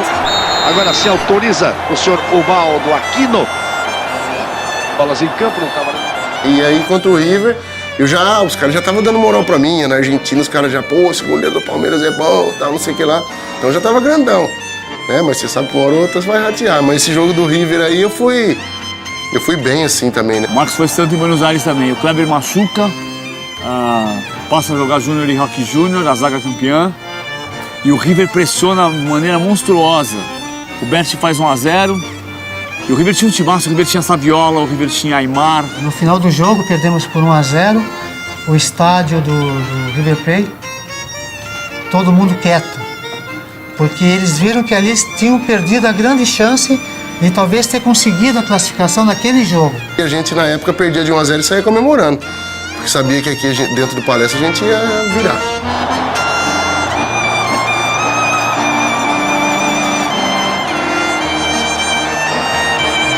O Alex é o gênio da volta do Palestra Itália, 3 a 0 no River Plate. Eu não sei se é o melhor jogo do Alex no Palmeiras, mas é, né? Foi, com certeza. O Alex foi fantástico. Foi um dos melhores jogos do Alex, né? O Alex fez um grande jogo. Praticamente definiu a nossa classificação em lances assim geniais. Uma enfiada de bola para Alex, ele é habilidoso. Botou na frente, perna esquerda, bateu. Gol!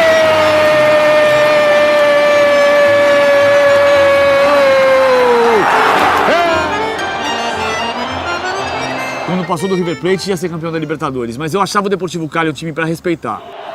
Autoriza o árbitro, mexe na bola o Deportivo Cali. Começa o jogo.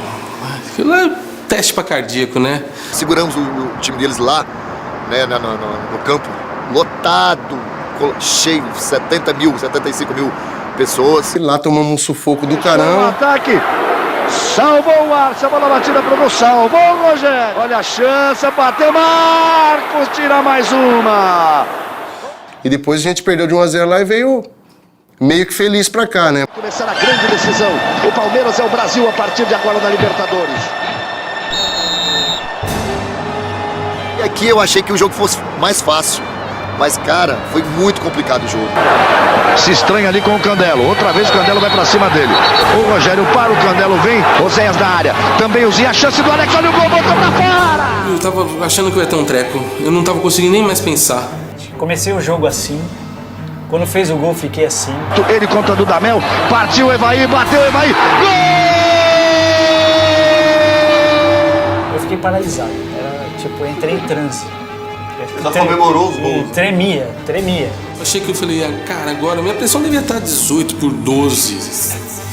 Aí o torcedor fica angustiado, fica esperando, espremido na arquibancada. Você comemorava o gol assim, gol, tipo, mas meu, vamos aí, né? A sobra, tem a chance, capricha Júnior, perna esquerda, bateu cruzado, gol!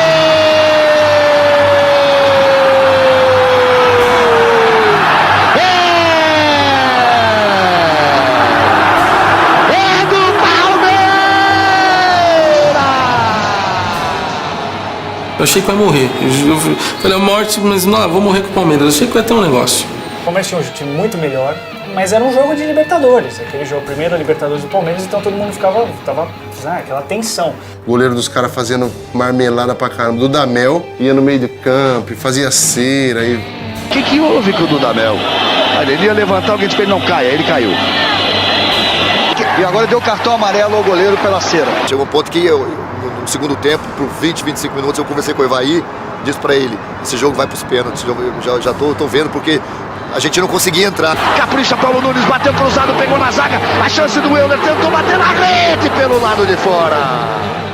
E o Palestra Itália, eu nunca vi também o Palestra Itália daquele jeito, era assim, uma bomba relógio. Ergue o braço, Baldo Aquino. Para terminar o jogo, apesar das reclamações dos jogadores do Palmeiras, a expressão de alegria ali do Dudamel, e a decisão vai ser nos pênaltis.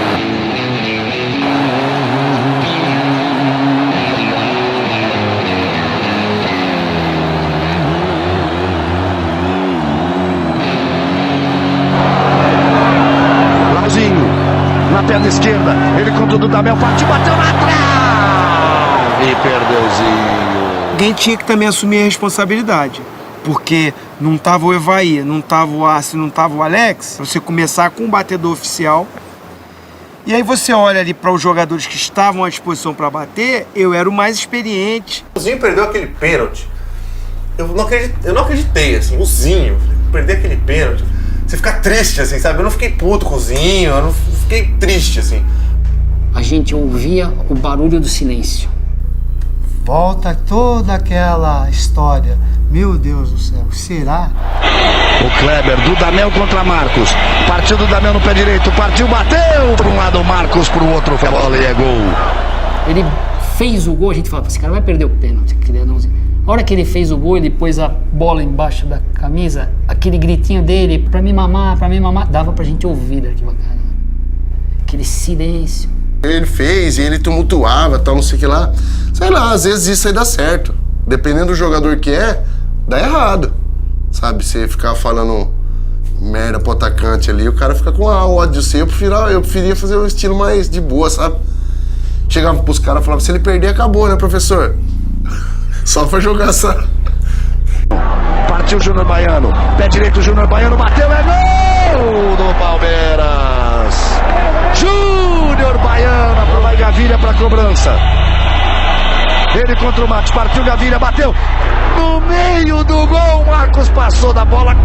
Os caras vinham assim devagarzinho, vinham e sapecavam o pau. Aí você sem. A gente não tinha contra o Deportivo, não tinha um histórico dos caras de bater pênalti. sabe? De você ver, você não conhece, o cara joga lá na Colômbia, joga aqui no Brasil, né? Não ficar nenhum jogo nem em penalidade. Tomou distância o Roque Júnior. Balança os braços do Damel. Partiu o Roque Júnior, bateu gol do Palmeiras. O pênalti do Roque Júnior, que ele enfiou o pé e saiu com raiva, assim, sabe? Saiu fazendo assim, a gente tava bem pertinho dele. E, meu, calor da torcida e gritaria. Falei, ali quando eu vi aquilo, eu falei, puta, é campeão, não é possível. É hoje que vai ser campeão. Nossa, até arrepia, cara. Lembrar disso, assim, arrepia. O Jefes vai pra cobrança. Ele contra o Marcos. Confiança, Marcos. Parte o Jefes, perna esquerda, bateu, é gol. Vem pra quarta cobrança. Partiu o Rogério no pé direito, bateu, gol do Palmeiras. Eu tava meio anestesiado. Porque eu perdi o primeiro.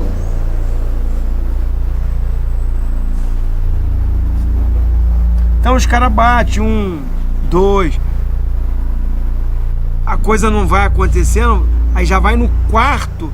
Ou seja, pô, caramba, os caras vão ter que perder 2. E só falta 2. Pra cobrança do Bedonha.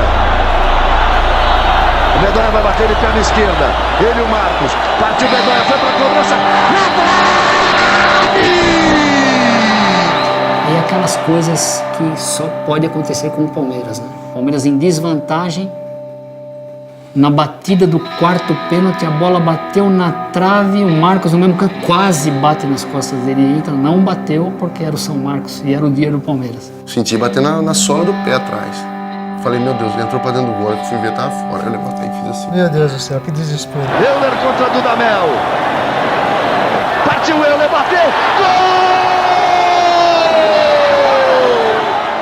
Eu já estava aliviado, porque tipo assim, na primeira série, fechamos, só eu perdi. Eles que tinham a vantagem até o quarto pênalti, inverteu. Tava empatado, mas eles precisavam bater e confirmar. A responsabilidade voltou toda para eles. Aí a torcida veio junto de botar a pressão. Agora Zapata contra Marcos. A galera repete e grita. Fora, fora, fora. Partiu Zapata, sai que é sua, Marcos. Bateu pra fora!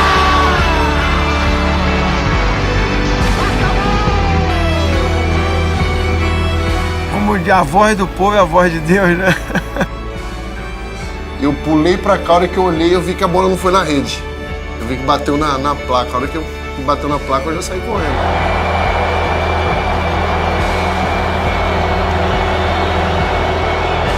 O ambiente estava propício para tudo, né? A gente não tinha como sair dali sem um título. Na Libertadores de 2000, a obrigação de vencer o campeonato era do Corinthians, que tinha ganhado tudo, mas faltava ganhar a Libertadores. O Palmeiras entrou em campo mais ou menos como em 74. Ah, já ganhamos muito, vocês podem ganhar uma vez. Perdemos o primeiro jogo, fomos para concentração, chamei o Marcos, chamei o Sérgio, falei assim, Marcos, Sérgio, eu tô com a fita aqui dos jogos dos pênaltis que o Corinthians bateu. E foi determinado por mim que o Palmeiras indo para a disputa dos pênaltis, o Marcos não ia querer adivinhar o canto, já ia pular no canto que nós estávamos vendo ali. Mas acontece que o Corinthians estava ganhando, e estava eliminando a gente e estava bem. O Corinthians estava bem no jogo. Aí começaram a dar tapinha de lado. Aqueles tapinhas que você dá para um lado e olha para o outro, querer humilhar. Eles mesmo causaram, né, naquele intuito de querer descontar o que tinha acontecido um ano antes, acabaram dando moral pra gente poder reverter uma situação que estava praticamente definida a conta. Alex na cobrança, jogou pra área. Gol!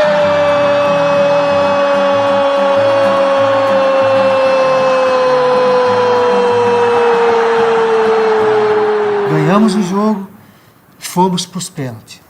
Aí perfilamos, o Sérgio veio do meu lado. Carlão, eu peguei e falei, agora vai dar.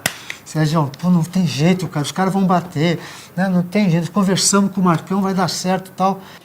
Só que também eu tinha no meu coração assim, quando a gente perdeu o Mundial, me zoaram, mas me regaçaram pra caramba, sabe? Os meus amigos são corintianos. Eu só pensava nisso, falei, mas se eu pegar um pênalti aqui, velho, eu vou arregaçar. Mas eu sei que foi assim, o Palmeiras bateu o primeiro pênalti, 1-0 pro Palmeiras. O Corinthians foi bater, não estava na relação. O Sérgio olhou e falou, puta que pariu, seja o que Deus quiser, Sérgio, né? Marcão, de um lado a bola pro outro e 1-1. Segundo pênalti do Palmeiras, 2-1 pro Palmeiras. O segundo também acho que não era da relação. Sérgio, puta que pariu, estamos largo hoje, hein? Terceiro pênalti, Palmeiras foi e bateu. Terceiro pênalti, tava na relação. Sérgio, Carlão, puta que pariu agora, vai dar certo. Falei, Sérgio, não tem erro, cara. Porque a gente estudou o pênalti dos caras no dia, mas eu sabia que os caras também tinham estudado o nosso, eu sabia também que os caras tinham visto onde eles batiam. Então teve 2 pênaltis lá que o Pracidelli tinha falado, os caras vão bater desse lado. No canto que nós tínhamos, o filho da puta foi pro outro lado. Correu, Edu, bateu, O Sérgio olhou aquele jeito dele. Carlão! Eu falei, Sérgio, puta que pariu. A gente não falou pra esse puto ir. Mudei de canto. Porque naquele sentimento da hora ali, você fala assim, meu, o cara sabe que eu sei onde ele bate, ele vai mudar. Ó, vai pro quarto pênalti. E a gente já esganado, que era só ele ir, tinha feito a defesa. O Palmeiras foi, bateu o quarto pênalti, fez o quarto pênalti. Aí o Sérgio, tá na relação, Sérgio, puta que... Sérgio, pelo amor de Deus, ele não vai, né? Não, pô, né? Agora ele já viu que deu errado, ele vai fazer o que nós combinamos. No canto da fita, o Marcão pro outro lado. Aí o Pracidelli queria me matar, né? Mas será, acho que tava escrito que era pra ser o último mesmo. Aí nós extravasamos, filha da puta, nós vamos matar esse desgraçado. Puta que pariu, o que ele tá fazendo? Tá de sacanagem. E foi pro quinto pênalti, o Palmeiras foi e fez. Aí vai o Marcelinho, eu e o Sérgio. Meu Deus do céu, ele não vai fazer isso com nós. O Marcelinho vai... Aí a chegada de Marcelinho Carioca. Ajeita a bola Marcelinho, toma a distância, Marcão. Daí o Marcos. Palmeiras vencendo por 5-4. Vai para a cobrança, Marcelinho. Partiu, bateu, defendeu Marcos! São Marcos, Palmeiras está na final da Libertadores da América. O Marcelinho, quando ele vai bater o pênalti, ele abaixa a cabeça e bate. E bate e já acho que já vai comemorar quando ele vê o Marcos fazer a defesa. Então eu fui na mais simples, que o último pênalti de 5, se ele errar, perdeu. Pô, eu pensei assim, eu vou no que ele vai fazer que é mais fácil pra ele, né? Que é bater no canto cruzado. E eu peguei isso até sair antes, quando ele chegou na bola. Ele bateu bem, cara. Os caras falam assim, você pegou o pênalti do Marcelinho. É verdade mesmo, eu peguei mesmo, porque se eu não saísse antes, eu não tinha pegado.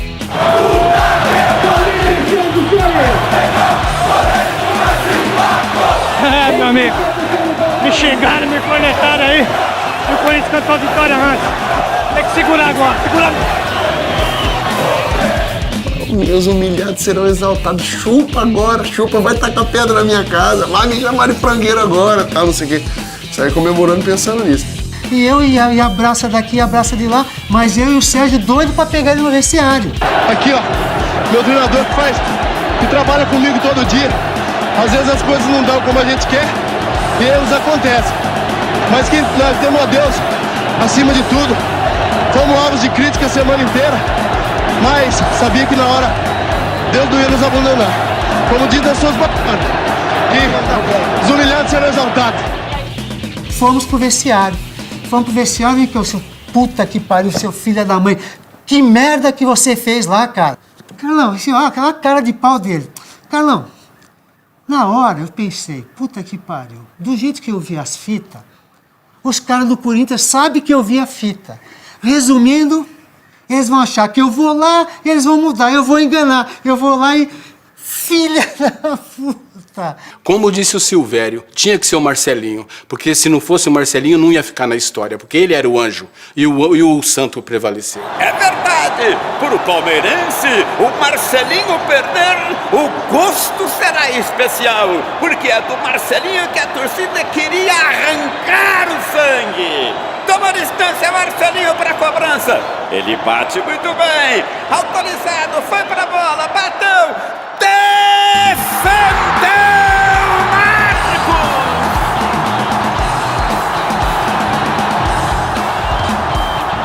E o Palmeiras vai para a final da Libertadores.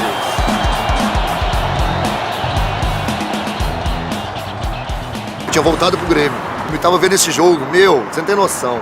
A fé parecia que eu estava no Palmeiras. Pô, cara, fiquei feliz demais, cara. Gritava, xingava no meu prédio, assim, eu saí correndo muito quanto é lado. Os caras pararam pra bola, você já saiu do Palmeiras, meu filho. É uma coisa que ficou pra sempre. Nada, absolutamente nada vai apagar essa história. Meu filho, meu neto, meu bisneto, eles vão poder tirar sarro do adversário. Qualquer coisa que ele falar, ele não precisa nem dizer nada, retrucar, basta ele fazer assim, ó. Basta ele fazer esse gesto. E todos entenderão.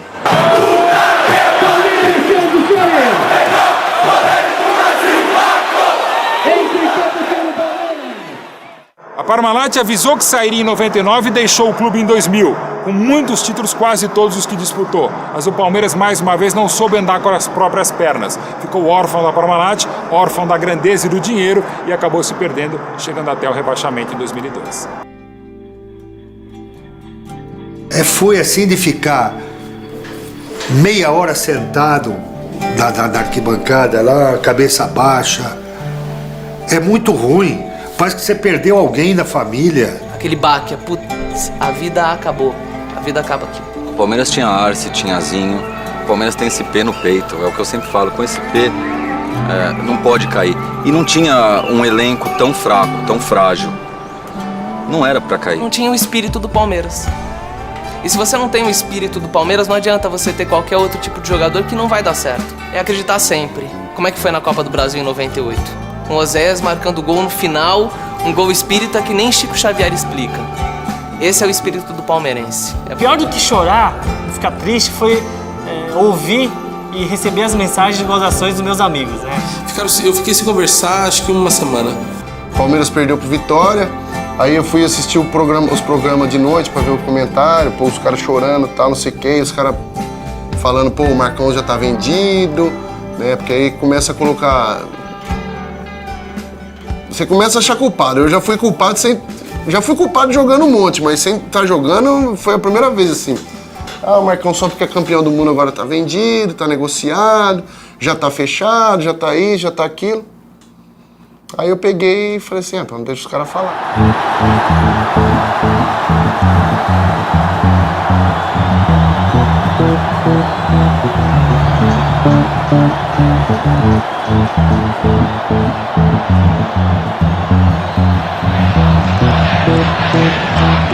Se eu não larguei até agora, ou se eu não abandonei o clube, é porque é por causa dos torcedores, com certeza. A gente vê um jogador que, ídolo total, provavelmente devia estar bem financeiramente. Poderia falar, não quero mais saber de nada. Acabou meu período, tchau pra vocês, estou indo. E você vê esse cara falar, não, daqui eu não saio. Eu não sou jogador, não quero ser dirigente, mas quero ser torcedor. E aí você vê ele igualzinho você. Porque ele, além da qualidade dele, muito acima da média, de tudo que ele fazia dentro de campo, defesas, enfim, ele também sempre foi o cara que se posicionou, né? Ele nunca se escondeu. Era a voz da torcida do Palmeiras, ele falava como um torcedor, como um apaixonado pelo Palmeiras. Se a torcida estava sofrendo, ele estava sofrendo mais ainda lá de dentro. Essa paixão que a gente tem de você, às vezes, sair de casa, toma chuva, sabe, demorar para ir, não ter onde colocar o carro, passar por um monte de perrengue para assistir um jogo do Palmeiras. E ele faz tudo isso para jogar o jogo do Palmeiras. Foi o Marcos que me defendeu durante muitos anos da minha vida. Foi o Marcos que me fez acreditar que dava pro Palmeiras pegar qualquer coisa, pegar qualquer título, pegar qualquer esperança. O Marcão viveu todos os melhores momentos da vida dele, da carreira dele no Palmeiras, todos os piores também. Quando eu voltei de campeão do mundo, a cobrança era tudo minha. Se perdeu era minha, Se ganhou, era mim e os outros. Se não sei quem, era eu e mais alguém. Se brigou, era quem derrubou o treinador, era eu e não sei quem. Então, acabou assim. Foi bom pra mim, pra minha imagem, pra minha carreira no Palmeiras, ter ficado no Palmeiras. Mas em termos internos, assim, de cobrança, de responsabilidade, foi muito pesado pra mim ter ficado aqui depois da Copa do Mundo, assim. Ele teve uma atitude corajosa, atitude de homem, uma atitude de visão de um grande clube que poderia proporcionar para ele até muito mais que qualquer clube da Europa poderia oferecer para ele. Marcão é o anjo guardião palestrino. Além do Oberdan Catani, é quem melhor defendeu não só a nossa meta, mas também as nossas cores. É o cara que foi para a segundona dos infernos, é o cara que era um verdadeiro torcedor em campo, louco, maluco, mas era um torcedor. E é essa que faz a diferença. Entre tantos santos do panteão da Academia Divina do Palmeiras, ele não é o número 1, é o número 12. Pensando o que falar. Tanto de tempo que a gente ficou concentrado. Tanto de tempo que eu fiquei quebrado no vestiário. Fazer um tratamento lá pra voltar. Eu me quebro tudo de novo, velho. Eu juro por Deus, eu me quebro tudo de novo. Mas eu não vou perder com essa ponte preta nem a pau. Nem a pau. Quebro minha perna, quebro meu pescoço se tiver quebrado nessa porra aí, mas não vou perder. Porque eu sei o que eu sofri pra estar aqui, eu sei que vocês sofreram também.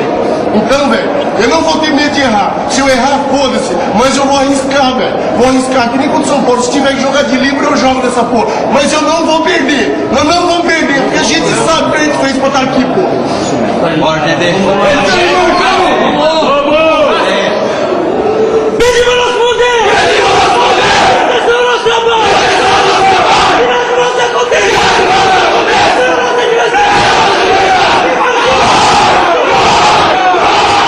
E lá vai ele, passou por dois, bateu, é gol! Gol! Arrancou Valdívia, limpou, para Alex Mineiro, vai bater, bateu, é gol! Gol do Palmeiras, vai fazer, gol! E o Palmeiras é campeão paulista de 2008! Aí em 2009 joguei também a Libertadores, fui jogando, aí que eu arrebentei o joelho. Aí os outros 2 anos fiz umas participaçãozinhas e depois parei. Aquela pessoa que mais a gente ama lá dentro começou a se machucar, né? Porque vai chegando um pouco a idade. Eu já não aguentava correr, não aguentava brecar, não aguentava pular. Já tinha jogado uns 20 jogos no ano, velho, desse jeito. Teve jogo contra o Flamengo, eu conto pros caras, os caras não acreditam. Teve um jogo contra o Flamengo, foi em 2011, Palmeiras e Flamengo, o Ronaldinho tava no Flamengo. Fui lá, tirei as moedinhas ali no meio, para o ímpio, não sei o quê, boa sorte, vai com Deus, escolhi o gol do fundo do Pacaembu. Aí eu saí correndo pro gol do fundo, meu joelho travou, cara, antes de começar o jogo. Aí os caras olhavam pra mim, eu ficava mexendo minha perna assim, quando ele fazia assim, puff, aí ele entrava no lugar, sabe? Aí eu tô lá, aí eu falei, pô, o que eu tô fazendo aqui, mano? Pelo amor de Deus, vou parar. Aí é duro, hein? Aí você fala, e agora? Quem é que vem? Quem tá no nível de substituir ele? O Marcos realmente é um ídolo, todos nós palmeirenses admiramos muito o Marcos e jamais vamos esquecer as defesas que ele fez, né? Os pênaltis que ele pegou, aquela passagem pelo Corinthians para ser campeão da Libertadores, aquilo é um negócio maluco que não dá para esquecer. Essa linda história que parece de ficção do Marcão é coisa de quem veste a camisa como se fosse única. E foi pro Marcão, foi pro Oberdan Catani, foi pra primeira estátua Junqueira, foi pra segunda estátua o pai da bola Valdemar Fiume. É do Marcão, é de Dudu e Ademir da Guia, rima e solução da primeira e da segunda academia. Alguns que vestiram a camisa como se fosse única, jogadores que até hoje são identificados com o Palmeiras. O Ademir da Guia continua jogando, continua sendo divino, alvo e objeto de adoração por tudo aquilo que ele fez pelo nosso Verdão. Mas é interessante, ele deixou de jogar, mas ele continua no Palmeiras. 2012, Palmeiras e Curitiba disputando a final da Copa do Brasil. Com a volta do Filipão, renovou. Tivemos uma nova esperança. Falamos, Filipão também é Palmeiras.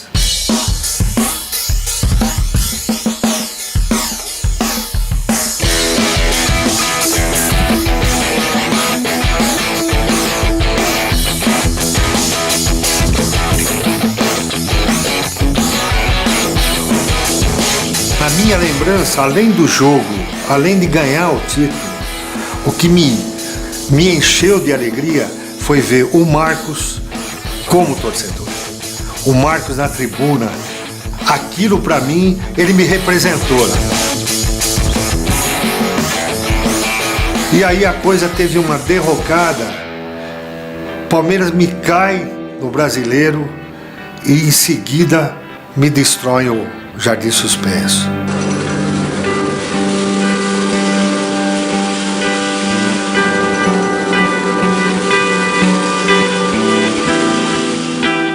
Era um pedaço de mim que estava demolindo ali. Porque é a mesma coisa que entrar dentro do meu apartamento e quebrar uma parede. Aquilo ali era como se fosse uma raiz. Eu tenho a minha casa e moro na minha casa há 30 anos. Lá era outra casa minha que eu tinha. Eu lembro até hoje, quando eu vou no estádio, eu correndo naquela lateral ali, sabe? Junto com os jogadores corriam, eu andava no mesmo passo que eles. Então, você vê e destruindo tantas emoções que você passou ali, né? Você fica com aquela coisa difícil, ruim, de você aceitar aquilo naturalmente. Eu quase fui lá comprar a grama. Depois eu falava, bom, se eu comprar a grama, é a mesma coisa que eu ficar com a cinza de um parente querido em casa. Quando o Palmeiras saiu do Palestra, eu sempre tive a superstição de que no Pacaembu não vai rolar. Quanto tempo falta pra gente sair daqui? Falta muito pra gente voltar pra casa.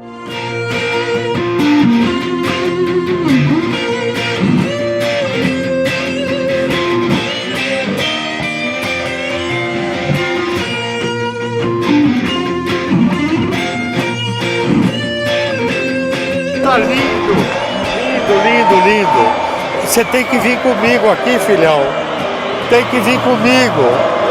Tá maravilhoso. Isso aqui é muito lindo.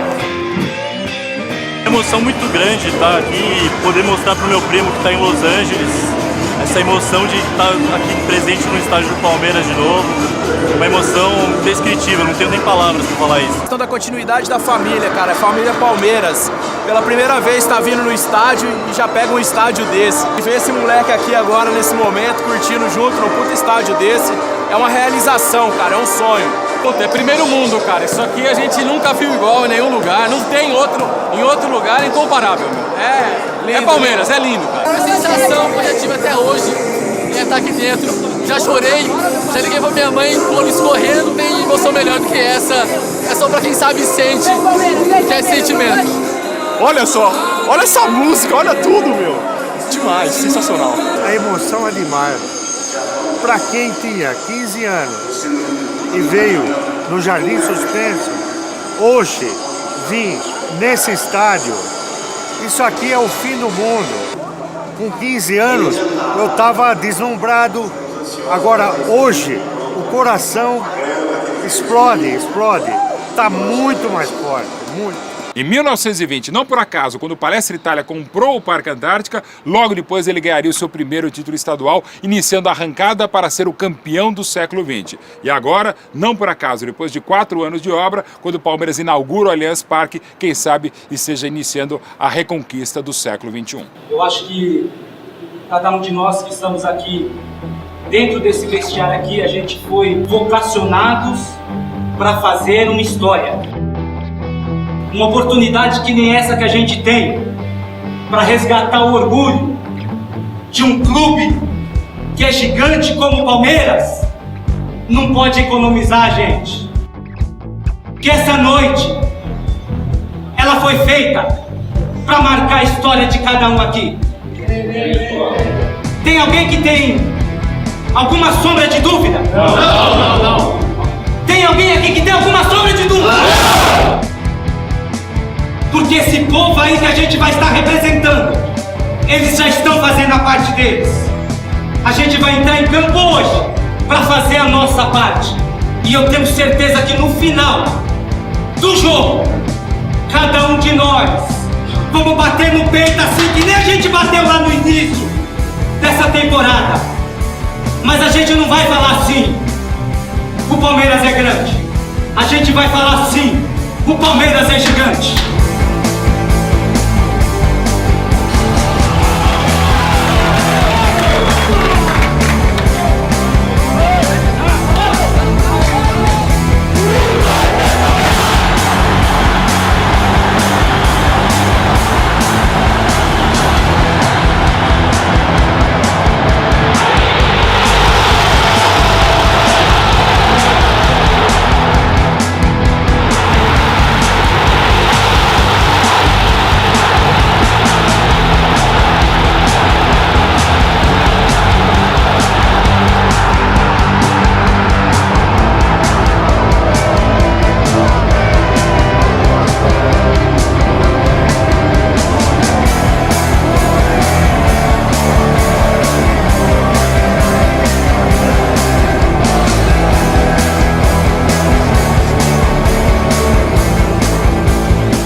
Não foi o Palmeiras que se chamou de academia. Foi a imprensa em 65 na primeira e nos anos 70 na segunda que deu esse apelido. Palmeiras é gigante porque também é humilde. Não foi o Palmeiras que se chamou o campeão do século XX. Foram os rankings da Federação Paulista de Futebol, da revista Placar, dos jornais O Estado de São Paulo e o Folha de São Paulo que fizeram as contas de todas as conquistas nacionais e internacionais para dar naquilo que o Palmeiras já sabe. É mesmo o campeão do século XX.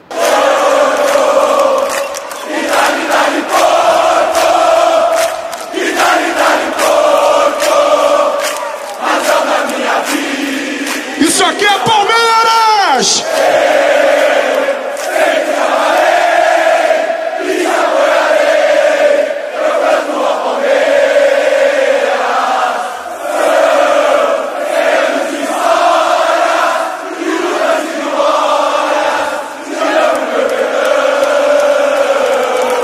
De braços abertos vou me declarar. Eu amo você, Palmeiras. 100 anos de luta. Zinho achou, tá na área, bateu pra direito, gol! Nem seguro de começar. De dando eu vivo suas emoções, mil declarações. Palmeiras é minha casa. Para quem chegou aí com 19 para 20 anos, é minha casa. O mais guerreiro da mitologia, a inspiração, herança marcada da revolução. No parque, em cada coração, coração! Vamos junto! Palmeiras para mim foi tudo.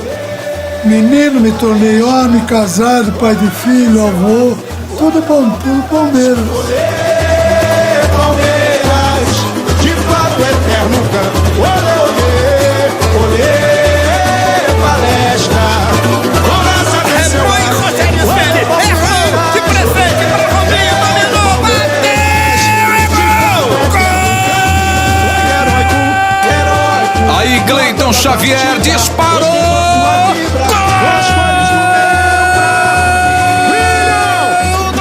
E lá vem Palmeiras, arrancou o Alex, chapelou o primeiro, fintou o goleiro, bateu, e que golaço! E que golaço! Pega a mancha verde, pega Marcos, pega Marcos! Sagrada, nas mãos de um santo minha Deus. O Palmeiras é minha alegria de criança, é o time que me deu todas as oportunidades que eu tenho na vida, o reconhecimento. E eu tive esse privilégio de ficar com a minha imagem ligada ao Palmeiras, né? Até se procura alguma coisa sobre mim lá no YouTube, em qualquer outro lugar, Marcos, parece Marcos, goleiro do Palmeiras. Então virou meio que um sobrenome. E isso aí é um motivo de muito orgulho para mim. De braços abertos vou me declarar. Eu amo você, Palmeiras. Partiu, bateu, defendeu Marcos!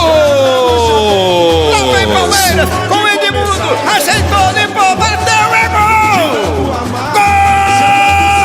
Gol do Palmeiras! O Palmeiras esteve comigo assim.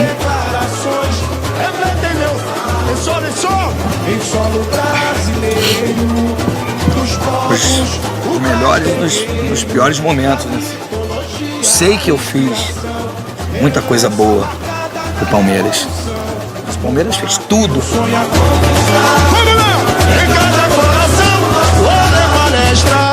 Todo jogo dentro do Palmeiras, só quando eu morrer. Agora não vou mais porque não pode, sabe? Não dá pra ir sozinho, então eu fico em casa. Mas eu fico louco, com lençol, coberta, quem tiver na minha frente. Se ganhar, então eu fico quieto. Olha o jogo, Wagner Love, chegou com o Carini, arriscou pro gol de Diego Souza! Diego Souza! Golaço do Palmeiras, do Palestra Itália! Estrelas no lindo jardim, divino a luz que me guia. Desculpa aí. Deus me encaminhou no tudo certo, cara. Muito grato mesmo. São coisas que vêm na minha vida de uma maneira geral, o carinho dos torcedores. Você perceber que isso é pro resto da vida, cara, é muito profundo. Obrigado, Sociedade Esportiva Palmeiras. está no meu coração, minhas filhas são palmeirenses, a gente acompanha, torce. Você viu no replay que a bola bateu exatamente nele. Olha o Kleber!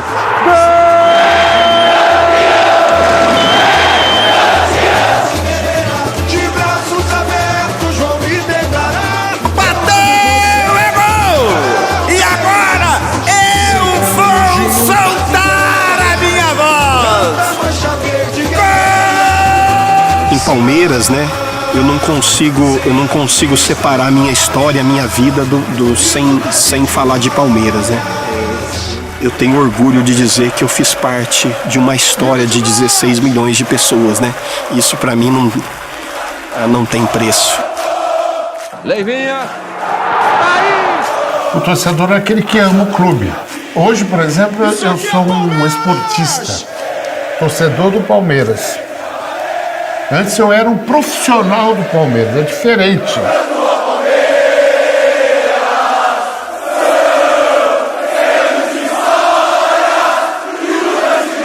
Palmeiras é minha vida. Eu gosto do verde, e o verde é sempre a esperança. E eu continuo sempre esperançoso.